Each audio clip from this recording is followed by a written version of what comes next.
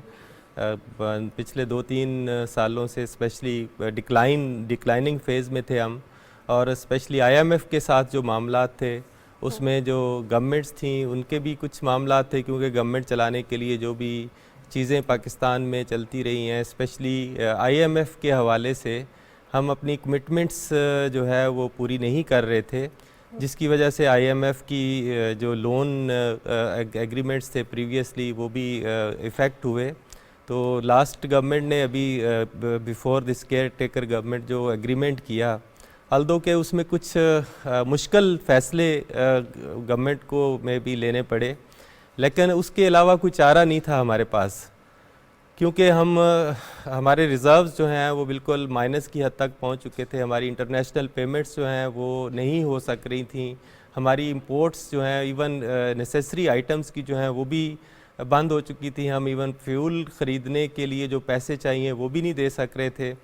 تو اس کے لیے پاکستان جو ہے وہ ڈیفالٹ تو نہیں کہہ سکتے، بٹ نیئر ٹو ڈیفالٹ جو ہے وہ پہنچنے والا تھا. اس صورت میں ناگزیر تھا کہ ہم انٹرنیشنل جو فنڈنگ ایجنسیز ہیں جس کے ساتھ ہم پہلے بھی خیر قرضوں میں تو ہم ڈوبے ہی ہوئے ہیں، لیکن اس کے علاوہ کوئی چارہ نہیں ہے کہ ہم اپنے آپ کو کیسے دوبارہ سے کھڑا کریں. پھر جو پولیٹیکل انسٹیبلٹی رہی کافی عرصے سے، اس کی وجہ سے اوورآل اکنامک ایکٹیویٹی جو ہے وہ بھی اکنامک ایکٹیویٹی بھی ڈسٹربنس تھی، اور ہماری ایکسپورٹس جو ہیں وہ بھی اپ ٹو دا مارک نہیں ہے. تو بہت سارے فیکٹرز جو ہیں اکانومی کے وہ تمام نیگیٹو میں جا رہے تھے، اور پولیٹیکل انسٹیبلٹی کی وجہ سے لوگوں کی موریلٹی، بزنسز، ہر چیز جو ہے اس میں امپیکٹ تھا.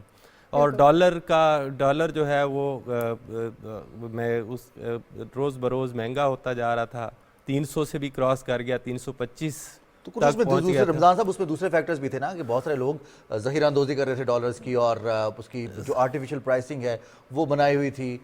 پھر اسمگلنگ والے، اور جب سے حکومت نے اور ہمارے عسکری اداروں نے کریک ڈاؤن کیا ہے اس کے بعد نہ صرف ہم ڈالر کی بات کریں بلکہ جو ہمارے باقی مسائل تھے، خاص طور پر آٹا، چینی اور بجلی چوری کے حوالے سے بھی بہت شاندار اقدامات کیے، اس سے بھی کافی معیشت کو سہارا دیا ہے. جی بالکل، وہی میں اسی طرف ہی آ رہا ہوں کہ بعد میں جب کیئر ٹیکر گورنمنٹ نے ٹیک اوور کیا ہے، اس سے پہلے بھی تھوڑی چیزیں جو ہیں وہ IMF کے ساتھ معاہدہ جو ہے وہ پہلے ہی طے پا گیا تھا.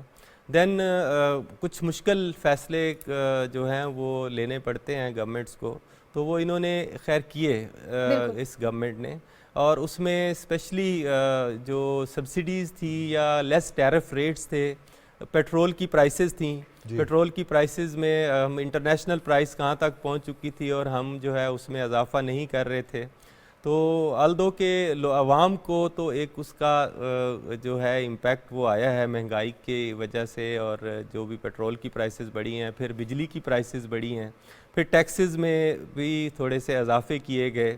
تو وہ تمام چیزیں جو ہیں وہ ضروری ہو گئی تھیں. ابھی جو کرنٹ سینیریو تھا IMF کے اہداف پورے کرنے کے لیے، اگر ہم فائنینشلی وائبل نہیں رہتے تو ہم پھر کیسے سروائیو نہیں کر سکتے تھے. صحیح. اچھا، جس طرح آپ نے کہا اہداف پورے کرنے کے لیے، یہ بات بہت زیادہ زیر بحث رہی کہ کون کون سے اہداف ہم پورے نہیں کر رہے، ان پر تھوڑی سی روشنی ڈال دیجیے. اور اس سے جو ہے پاکستان کی اپنے معیشت کے حوالے سے تو بات کی، کرنچ کی سچویشن تھی اور پاکستان کو بہت بینیفٹ ہوگا. اب آگے اس کا کیا، کتنی یہ بینیفیشیل رہے گی for the economic stability in the country? لیکن جو اہداف تھے وہ کون سے تھے، اگر اس کو بریفلی؟ جی اہداف، سب سے پہلی بات تو یہ ہے کہ ہم جتنی ہماری انکم ہے ہم اتنا ہی خرچہ کریں. سب سے بڑی بات تو یہ ہے.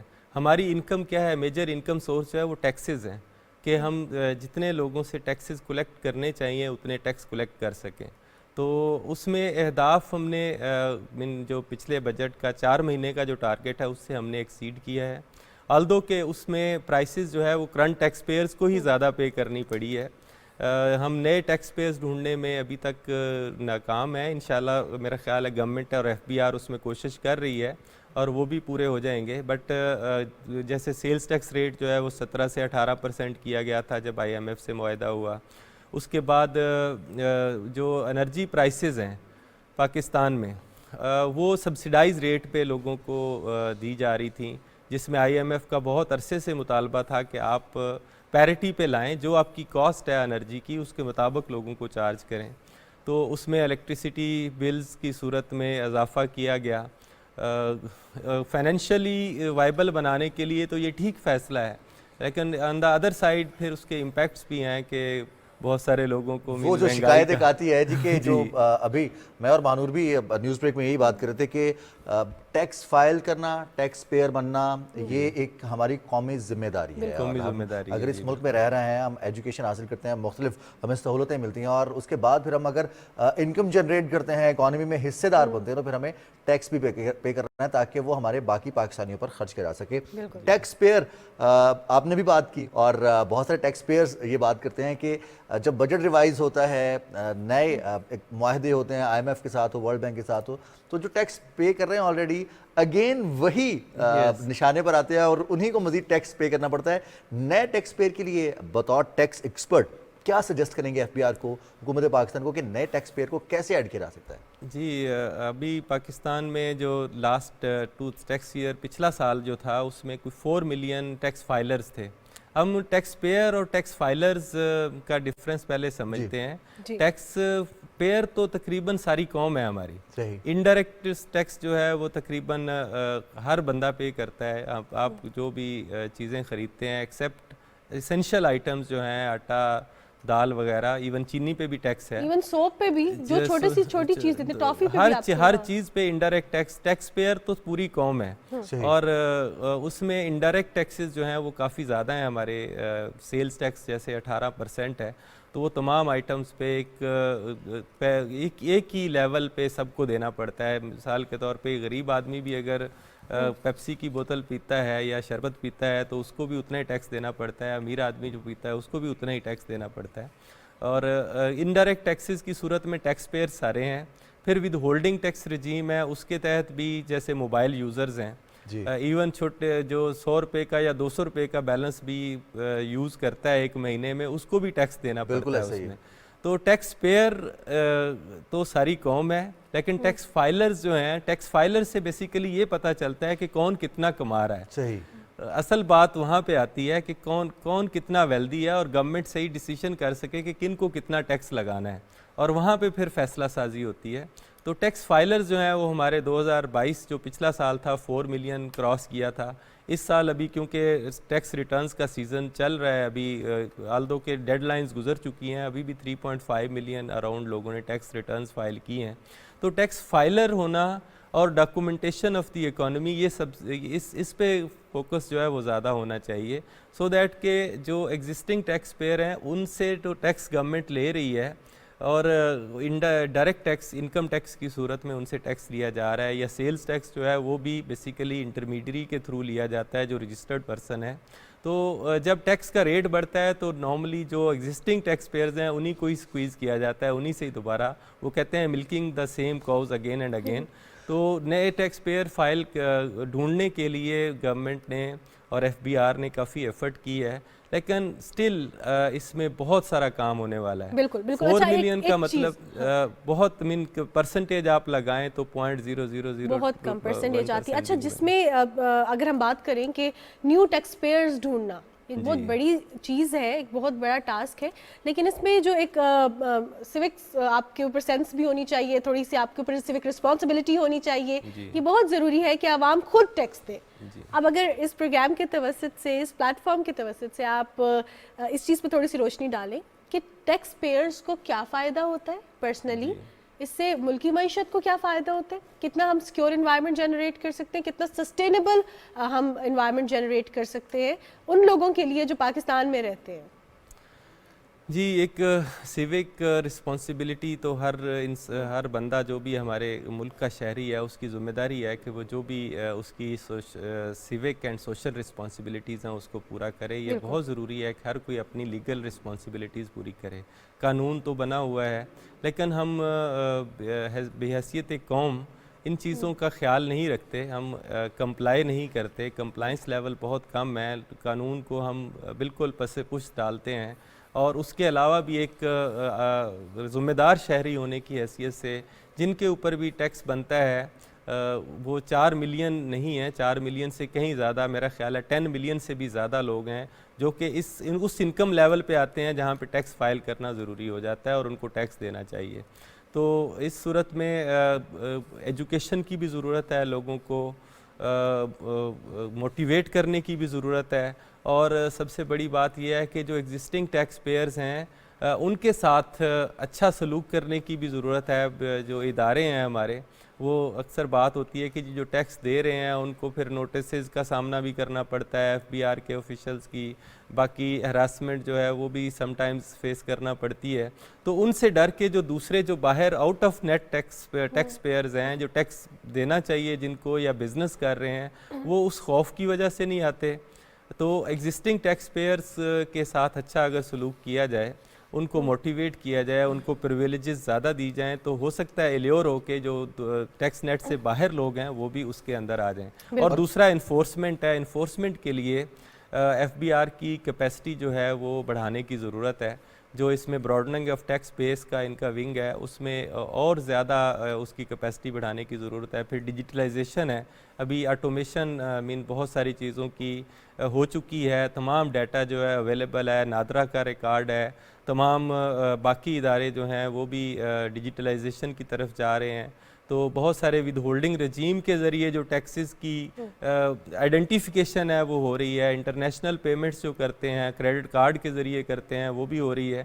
تو اس میں ڈیجیٹلائزیشن کا جو ڈیٹا ہے وہ ابھی انف ہے, کافی ہے, اس کو اگر یوٹیلائز کرتے ہوئے FBR جو ہے وہ تھوڑا سا فردر کام کرے اس میں تو ہم ٹیکس نیٹ کو بہت زیادہ نمبرات بھی تو دی ہیں نا کہ اگر آپ پلاسٹک منی استعمال کرتے ہیں, آپ اپنے کریڈٹ کارڈ سے یا اپنے ڈیبٹ کارڈ سے پیمنٹ کرتے ہیں تو اس میں آپ کا جو ٹیکس پیمنٹ ہے وہ شاید 17% سے 5% ہے اور وہ کم ہے. اس میں بینکنگ چینلز کتنا کردار ادا کر سکتے ہیں, جو بھی کما رہا ہے, بینک اکاؤنٹس تو ہیں سب کے, لیکن رمضان صاحب کون سے فیئرز ہیں جو جڑے ہوئے ہیں کہ اگر ہم اپنا جو کمائی ہے وہ حکومت کو بتا دیں گے تو ہمیں مختلف مسائل کا سامنا کرنا پڑ سکتا ہے, ہمیں ٹیکس دینا پڑے گا, پیسے تو اتنے ہی جائیں گے, ڈائریکٹ ٹیکس دیں گے یا انڈائریکٹ ٹیکس دیں گے, پیمنٹ تو آپ کو کرنی ہے.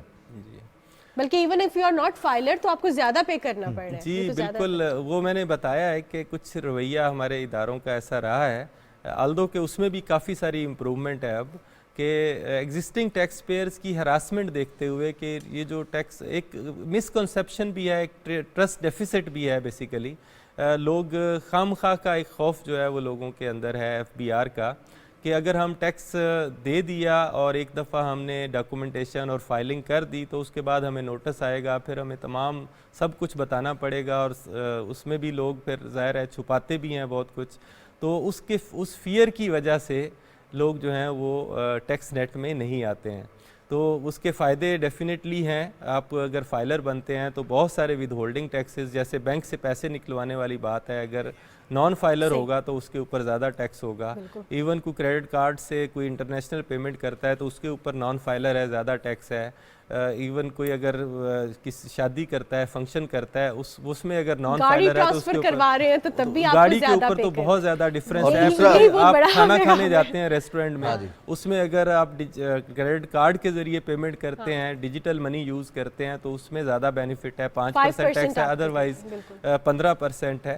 تو اس لیے ڈیجیٹلائزیشن کو تھوڑا پروموٹ کرنے کے لیے اس طرح کے سٹیپس لینے چاہیے گورنمنٹ کو, جس سے ہم ٹیکس فائلر جو ہیں وہ زیادہ بڑھا سکیں. میاں محمد رمضان صاحب بہت شکریہ اور بہت قیمتی گفتگو, اور خاص طور پر ٹیکس کے حوالے. مانور بھی ٹیکس فائل کرنا چاہتی ہیں اور مانور نے ٹیکس فائل کیا اور اس میں جو ایک ہرڈل چھوٹی سی آتی ہے, I'm a filer, Rizwan. I know, آپ I am a filer. آپ میری جو ہے کیا چاہتے ہیں, میری کیا 18% ڈیڈکشن ہو؟ نہیں, آپ فائلر ہیں اور الحمدللہ ہم سب فائلر ہیں. اور اس کی ریزن جو ہے وہ یہ کہ ایک چھوٹا سا ہرڈل, جیسے رمضان صاحب بھی بتا رہے تھے کہ ہمیں اب اگر ہم ٹیکس فائل کرتے ہیں تو ہمیں ای میل یا نوٹس موصول ہوتا ہے کہ آپ اپنے گزشتہ برس کے ٹیکس جو ہے وہ بھی فائل کریں, ان اپنے ایسٹس بتائیں کہ آپ نے کتنی انکم جنریٹ کیا اور اس کے اوپر آپ نے کتنا ٹیکس پے کیا ہے.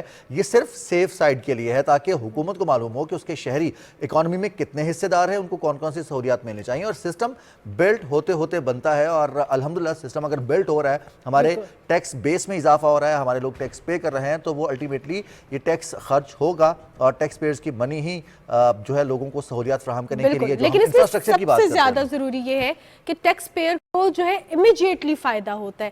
ایسے فائدہ ہوتا ہے کہ آپ کی جو ویسے بھی جو ڈیڈکشن ہوتی ہے وہ فائلرز کی کم ہوتی ہے as compare to non filers. تو یہ جو امیجیٹ فائدہ یہ اٹھائیں, ٹیکس پے کریں اپنے لیے, اپنے ملک کے لیے اور اپنے ارد گرد کے لوگوں کے لیے, انفراسٹرکچر کے لیے, ڈیولپمنٹ کے لیے.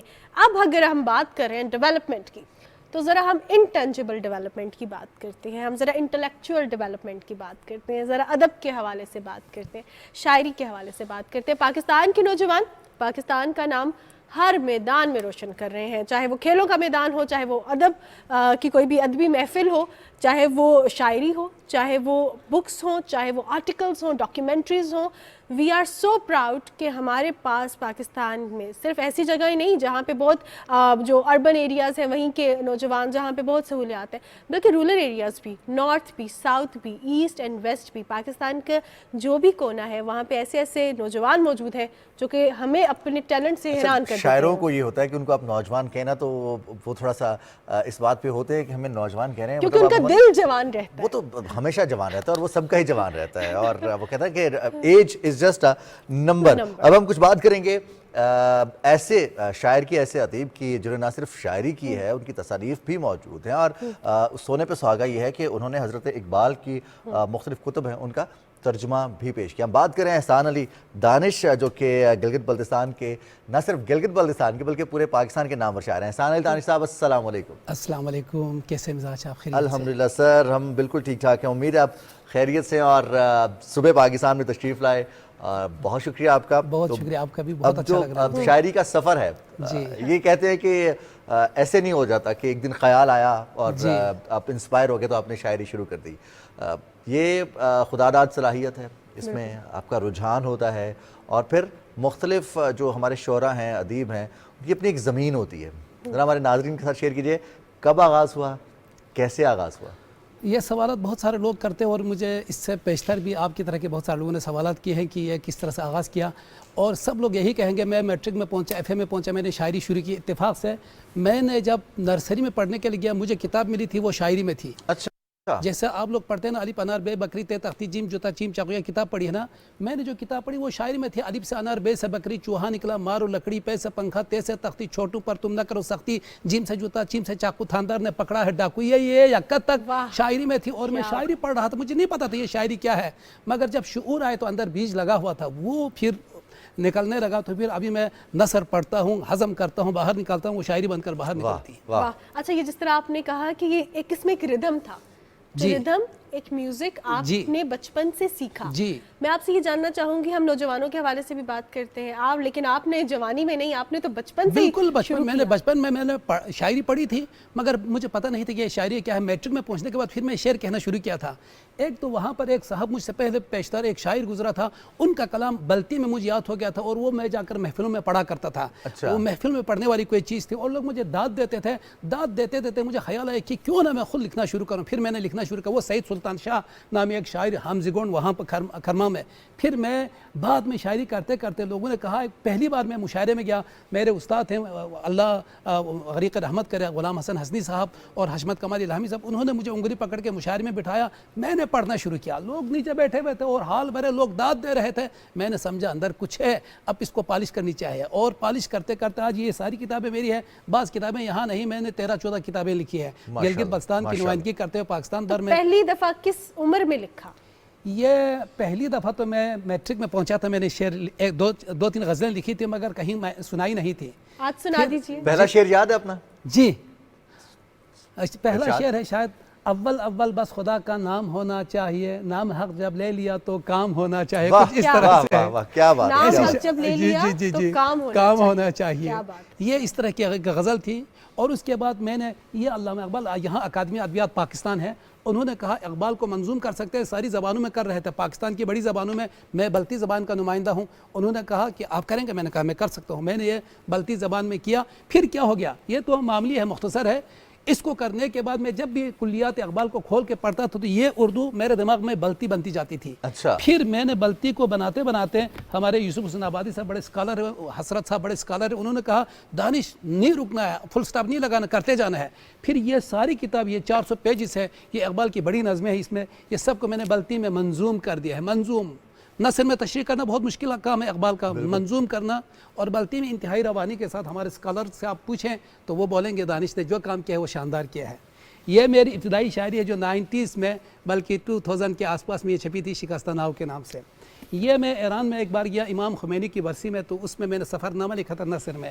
یہ تازہ ترین میرا ناول آیا ہے. یہ ہمارے جو پاسچر ہے وہاں پر وہ جو دودھ والی گائے بائیں رکھتے ہیں اور دودھ کو ناپ تول کر کے باری باری میں جانا ہوتا ہے, تو اس کو یعنی احاطہ کرتے ہوئے یہ میں نے ناول لکھا ہے. اپنے گھر کی گائے کو اس کا میں ہیرو یا ہیروئن بنا کر. یہ اس کا نام کیا ہے, اس کا نام بلتی میں پھڑا, جی پھڑا, اردو میں ہے. اچھا, ناول اردو میں ہے. نام جو ٹائٹل ہے اس کتاب کا, ٹائٹل بغیر سینگ کی گائے.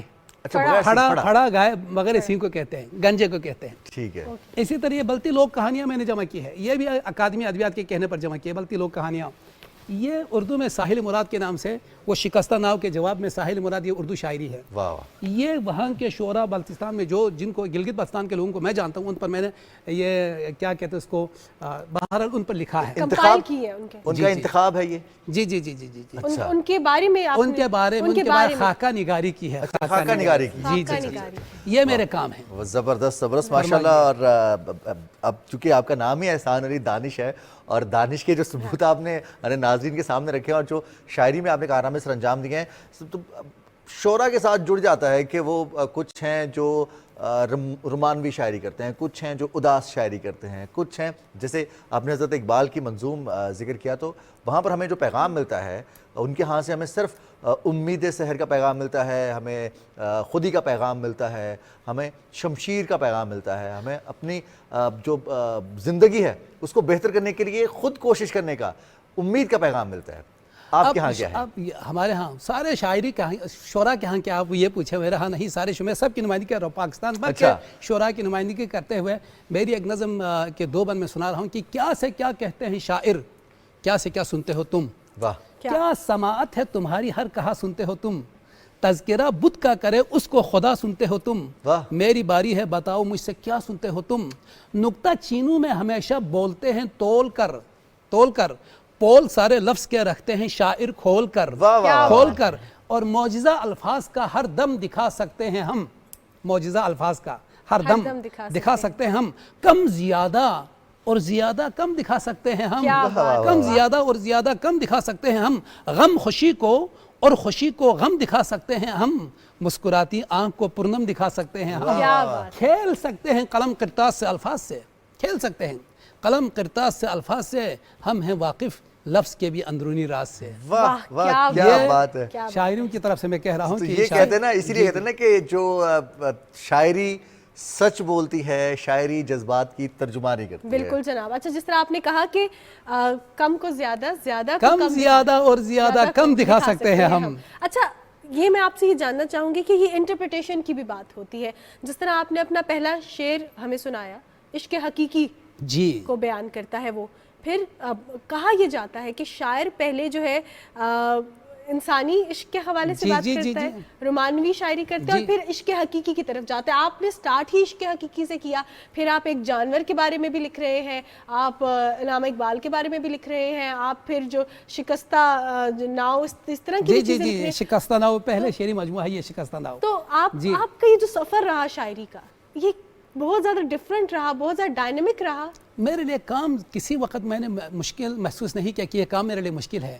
اقبال کو کرنے کا موقع ملا, اکادمی نے کہا یہ بہت مشکل کام ہے, اقبال کو ویسے پڑھنا مشکل کام ہے, اس کا منظوم کرنا میں نے کہا کروں گا، چونکہ اس سے پہلے ابھی یہاں کتاب موجود نہیں، زبور مقدس کو بھی میں نے منظور کیا تھا، کسی انگریز خاتون کے کہنے پر، وہ بلتستان میں رہی تھی، اس نے بلتی زبان کو سیکھ کر چاٹ کر، بلکہ ہم سے بہتر وہ بلتی بول سکتی تھی، برطانیہ کی، وہ برطانیہ میں اس وقت موجود ہے، حیات سے، اللہ ان کو حیات سے رکھے، تو انہوں نے کہا کہ زبور کو میں منظوم کرنا چاہتی ہوں، کیا آپ کر سکیں گے؟ میں نے کہا میں کر سکتا ہوں، میں نے کیا، وہ کرنے کے بعد میرے دماغ میں اردو سے بلتی بنانے کا جو کام ہو گیا نا، وہ آسان سے ہو گیا، لہٰذا میں نے یہ سب مختلف کام ہے، بلتی لوگ کہانی جمع کرنا ایک مختلف کام ہے، اچھا وہ پاسچر پہ لکھنا ایک مختلف کام ہے، شاعری کرنا مختلف کام ہے، تو یہ مختلف کام کرتے ہوئے میں تجرباتی طور پر گزر رہا ہوں کہ میں کر سکتا ہوں، نہیں کر سکتا، اور خدا کا فضل و کرم ہے کرتا جا رہا ہوں، مگر آپ نے جو فرمایا نا کہ کسی کا شعر میں سنا رہا ہوں، غزل میں بندش و الفاظ سی نہیں کافی، جگر کا خون بھی کچھ چاہیے اثر کے لیے، تو وہ جب تک نہ ڈالے نا وہ پر اثر شاعری نہیں ہو سکتی ہے، کوشش کرتا ہوں، اور یہ مجھے مواقع ملتے ہیں راستہ چلتے ہوئے، لوگوں سے ملتے ہوئے، آپ سے ملا، کہیں سے ملا، تو ادھر سے مجھے الفاظ ملتے ہیں، ادھر سے مجھے خیالات ملتے ہیں، ادھر سے مجھے اور بہت ساری چیزیں ملتی ہیں۔ احسان علی دانش صاحب، جب لوگ گلگت بلتستان جاتے ہیں جہاں سے آپ کا تعلق ہے، اور وہ تو ایسا نظارہ ہے کہ زمین پر جنت کا نظارہ ہے، بہت سارے لوگ سیاحت کے لیے آپ وزٹ دونوں کرنے کے کبھی لیے آئے جاتے ہیں؟ ہیں۔ آپ دونوں کبھی آئے ہیں؟ میں بچپن میں گئی تھی۔ بچپن میں دیکھو، آپ ابھی آنا چاہیے آپ کو، آپ بچپن میں آپ کو گلگت بلتستان ابھی دکھاتا ہوں، دکھائیے نا، یہی تو ہم جاننا چاہتے ہیں۔ آپ بیسیکلی ہم جاننا چاہتے ہیں آپ کی شاعری کے ذریعے، کیونکہ آپ نے پاسچر کے حوالے سے بات کی، جب آپ شاعری کے حوالے سے بات کرتے ہیں تو آپ اپنے ارد گرد کی جو چیزیں ہوتی ہیں، جو نظارے ہوتے ہیں، ان کو الفاظ کا روپ دیتے ہیں، اس سے سیاحت کو بھی فروغ ملتا ہے، اس سے لوگ بھی کھنچ کے آتے ہیں۔ دیکھو اس صدی میں گنجان شہر میں خوبصورت کوئی بچہ ہو گیا، آپ کی طرح خوبصورت کوئی بچہ ہو گیا، امی ابو خوش ہوئے اس بات پر، ہر جگہ بچے کا ہو گیا، جس جگہ بچے کی آنکھیں کھل گئی اس جگہ اس طرح کا ماحول تھا، ایک طرف ٹریفک تھا سڑکوں پر رواں کارواں در کارواں در کارواں، ایک طرف ہر گھر کے گنبد سے بلند ہو رہا تھا کالا زہریلا دھواں، یہ کراچی شہر تھا، لاہور تھا، چاروں سو بشور تھا بشور تھا، یہ کہانی میں کروں کیسے بیاں، ہو گیا اس شہر میں بچہ جواں، اس نے جب دیکھا کہ سارے شہر کو، چمنیوں سے اٹھنے والے زہر کو، اپنے رب سے یوں مخاطب ہو گیا، دیکھئے کیا اے میرے رب ہو گیا، یہ اجالا بھی تو میلا ہو گیا، یہ ہوا بھی اب پرانی ہو گئی، اور پانی بھی تو گدلا ہو گیا، اس طرح حیران ہو کر سوچ کر اپنے بابا سے کہا یوں، اے پدر میری فریادوں کو پہلے تولنا، اور بابا مجھ سے سچ سچ بولنا، غور سے سن لے خدا را میری بات، جب بنی تھی ابتدا میں کائنات، عالم امکان میں کیسی تھی زمین، کس طرح رہتی تھی دنیا کی حیات۔ باپ نے کچھ دیر سوچا، پھر کہا اے میرے لخت جگر بولوں میں کیا، آ دکھا دوں تجھ کو ایک ایسا مقام جس کا لمبا اور پیارا سا ہے نام، جس کو کہتے ہیں شمالی پاکستان، جس کو کہتے ہیں چترال گلگت بلتستان۔ اتنے دلکش ہیں وہاں کے مرغزار، دل ربا ہیں وادیوں میں آبشار، ہیں بہت جھیلیں بڑی ہی دل نشیں، خوبصورت ایسی دنیا میں نہیں، ان ہواؤں میں ابھی خوشبو بھی ہے، ان پہاڑوں میں ابھی آہو بھی ہے، مار سے اور زور سے واقف نہیں، چیخ سے اور شور سے واقف نہیں، اب تلک ایسی نہیں ہے داستان، چمنیوں سے کوئی اٹھتا ہو دھواں، مختصر وہ باپ بیٹے آ گئے اس شمالی پاکستان میں، آپ کے باپ بیٹے سے یہ پھر کہنے لگا، دیکھ بیٹا یہ ہے وہ آب و ہوا جو سدا چلنے میں تو بے باک ہے، ہاں مگر یہ صاف ہے اور پاک ہے، جب بنی تھی ابتدا میں کائنات، اے پسر ہوتی تھی ایسی ہی حیات، اس طرح پوری کہانی ہو گئی، تیرے شاعر کی زبانی ہو گئی۔ واہ کیا بات ہے، اور یہ تو موازنہ آپ نے پیش کیا ہے، اور اس میں جو ہمیں حالات حاضرہ میں اور اس وقت کرنٹلی پوری دنیا کو ایک چیلنج درپیش ہے ماحولیاتی آلودگی کا، ماحولیاتی تبدیلی کا، اس کو بڑے شاندار انداز سے نے ایڈریس کیا ہے، اور جو گلگت بلتستان کی خوبصورتی اور وہاں پر جو امن ہے، آپ گلگت بلتستان کبھی تشریف لائیں دونوں، پھر اسکردو پہنچے، اسکردو کے بالکل سنٹر میں آپ اگست میں یہاں پر جو